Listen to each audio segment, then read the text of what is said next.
Hello brothers and sisters, ఈరోజు అయోధ్య నుంచి రాముడి వారి అక్షింతలు మనకు వచ్చాయండి. మాకు ఇక్కడ ఎక్కడ ఎవరు ఇవ్వలేదండి అక్షింతలు. మా ఆయన గారికి తెలిసిన వాళ్ళు ఇస్తే తీసుకొచ్చాము. మొత్తం అక్షింతలు చూడండి ఎన్ని ఉన్నాయో. ఈ సారే ఇచ్చారండి మా హస్బెండ్కి అందరికీ పంచిపెట్టమని. ఇలాగ ఒక బ్యాగ్లో ప్యాక్ చేసి ఇచ్చారు.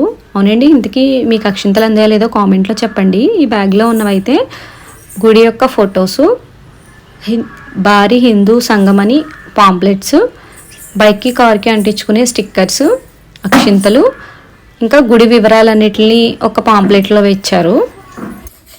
వీటన్నిటిని ఇప్పుడు ఇంటి దగ్గర ఉన్న వాళ్ళందరికీ పంచి పెడతామండి. మా ఏరియాలో అసలు ఎవరికి ఇవ్వలేదు. రాజమండ్రిలో ఇచ్చారంట, మాది ధవళేశ్వరం. ఇప్పుడు మాకు తెలిసిన వాళ్ళందరికీ ఇస్తాం మేము. ఇంటి దగ్గర ఉన్న కొంతమందికి ఇచ్చామండి. మా హస్బెండ్కి లేట్ అయిపోతుందని వెళ్ళిపోయారు. మిగిలినవన్నీ నేను పంచి పెడుతున్నాను. అవన్నీ నెక్స్ట్ వీడియోలో పోస్ట్ చేస్తాను. మన వీడియో నచ్చితే లైక్ చేసి సబ్స్క్రైబ్ చేయండి. జై శ్రీరామ్.